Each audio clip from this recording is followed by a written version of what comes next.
Happy morning. Hope all are fine. This is Farida. இந்த ஸ்வீட்டில் வந்து ரொம்ப ஒரு ஃபேமஸான ஒரு விஷயந்தான். எல்லோரும் கேள்விப்பட்டிருப்பீங்கன்னு நினைக்கிறேன். டோனட்ஸ் அது வந்து நல்ல ரவுண்டாக இருக்கும், நடுவில் ஒரு சின்ன ஓட்டை இருக்கும்.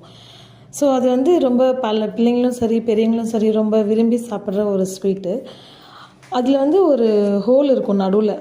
ஆனால் அதை வந்து பெருசாகவே நம்ம யாரும் யோசிக்கவே மாட்டோம். அது ஒரு பெரிய குறையாகவே பார்க்கவே மாட்டோம். அந்த டோனட்ஸ் ஆனால் எல்லாருக்கும் ரொம்ப பிடிக்கும். நீங்கள் எல்லோரும் இப்போ நினைப்பீங்க, அதோட ஷேப்பே அப்படி தானே, அதில் என்ன இருக்குது குறை கண்டுபிடிக்க அப்படின்னு சொல்லிட்டு. அதே தான் நான் இங்கே சொல்ல வரேன். மனுஷங்களாகிய நம்மளுடைய டிசைனே அப்படி தான். எல்லாருக்கிட்டேயும் ஒரு ப்ளஸ்ஸும் இருக்கும், ஒரு மைனஸும் இருக்கும். நம்ம எப்படி டோனட்ஸ்ட்டை வந்து அந்த ஷேப்பை தான் ரசிக்கிறோமோ, அதே மாதிரி ஹியூமன் பீயிங்ஸ்கிட்டையும் பாசிட்டிவான சில விஷயங்களையும் நம்ம ரசிக்கணும், நெகட்டிவான சில விஷயங்களையும் நம்ம புரிஞ்சுக்கணும், அதை அண்டர்ஸ்டாண்ட் பண்ணிக்கணும். Nobody is perfect in this world.